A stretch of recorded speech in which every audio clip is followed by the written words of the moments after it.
Imagine this. You are 18, and the world feels like an open field of pure potential. A teacher, a parent, a mentor leans in and delivers the most sacred commandment of modern life. Follow your passion. It sounds like liberation. It feels like truth. For years, you chase it, this shimmering mirage on the horizon, believing that deep within you, a preordained purpose burns, waiting to be discovered. Your happiness, your success, your very identity depends on finding it. But what if this is the oldest and most seductive lie you've ever been told? What if following your passion is not a path to freedom, but a beautifully decorated cage? Consider the quiet, gnawing anxiety that arises when your passion remains elusive, or when the passion you do have fails to pay the bills. The pressure is immense. The fear of choosing wrong feels like a spiritual catastrophe. You are not finding your passion. You are losing yourself in the search, perpetually feeling incomplete, perpetually waiting for a sign that never comes. This is the great paradox.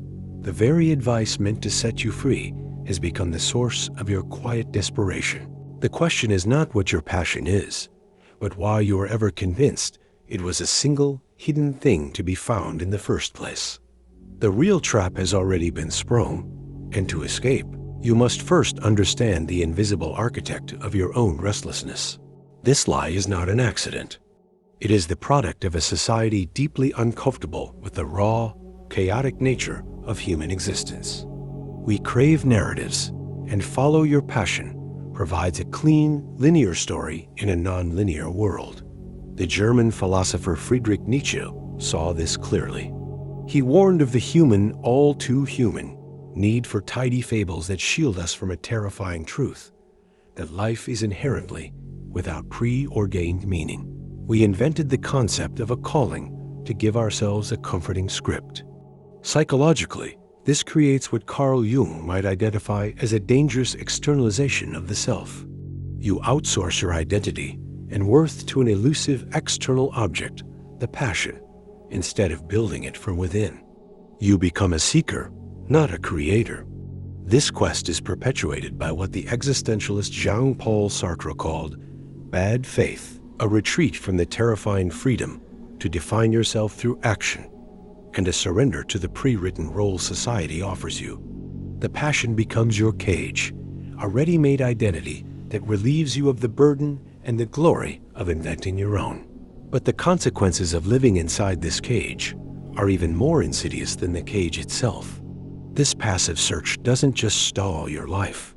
It actively rewires your brain and dismantles your resilience, creating a silent, psychological erosion that most never even notice until it is far too late. If this dissection of the passion trap is resonating with you, consider subscribing. The deepest layers of this psychological maze are still ahead, and I don't want you to miss the way out. The first and most devastating consequence is the cultivation of a fragile identity. When your passion is your purpose, any failure within that domain isn't just a setback. It's an existential crisis. A rejected project, a failed business, a critical comment, these aren't seen as events, but as verdicts on your very soul. This is why so many aspiring artists, entrepreneurs, and creators are paralyzed by perfectionism and fear. Their work isn't something they do, it's what they are. Every risk carries the weight of self-annihilation. Neurologically, this fixation creates a rigid cognitive landscape. Your brain, seeking to confirm the identity it has chosen, becomes blind to adjacent opportunities, to valuable skills that don't fit the passion narrative. It's a phenomenon akin to inattentional blindness. You are so busy looking for the one path that you miss the entire forest of possibility flourishing around you. Culturally, we've been conditioned by stories of obsessive genius, of the one true calling, narratives sold to us by a system that benefits from our predictable, monomaniacal pursuits. But this narrow focus comes at a steep cost: the slow erosion of your adaptability, your financial stability, and your basic peace of mind. You are building your life on a single brittle pillar. The escape, therefore, is not to find a better passion, but to shatter this entire fragile framework and rebuild from the ground up. The rebellion begins with a radical, almost heretical inversion of the formula. Stop asking, "What is my passion?" and start asking, "What value can I build right here with the skills and time I already possess?" This shifts you from a state of passive seeking to one of active creation. The goal is not to find a pre-existing purpose, but to cultivate one like a gardener tending soil. The philosopher Arthur Schopenhauer understood that will is our fundamental nature, not a specific destination, but a force to be channeled. Embrace the power of the adjacent possible. Instead of a single monolithic passion, focus on developing a portfolio of valuable skills.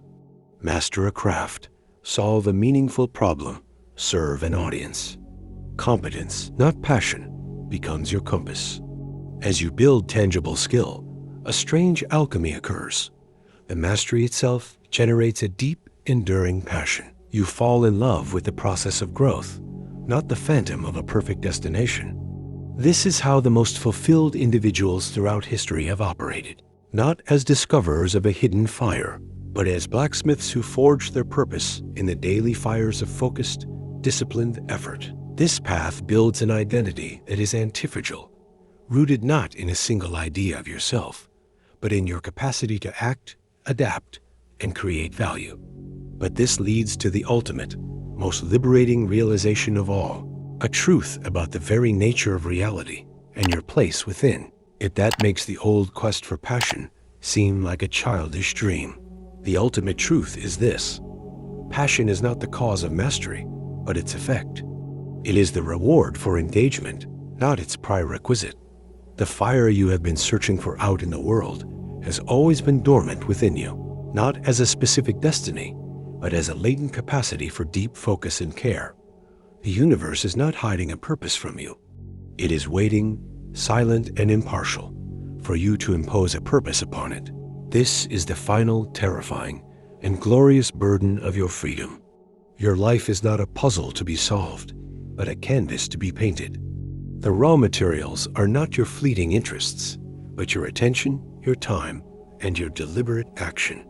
The most profound passion is not found in the self, but is generated at the intersection of your cultivated skills and a world that needs them. It is a flame kindled by friction with reality, not discovered in the sterile vacuum of introspection. So let go of the search, pick up a tool, solve a problem, build something useful, and in the strain and joy of that effort, you will not find your passion. You will, finally and irrevocably, become it. If this final perspective shift landed with the weight of truth, subscribe for more journeys into the ideas that define our lives. Let me know in the comments what you will now build with your newfound freedom.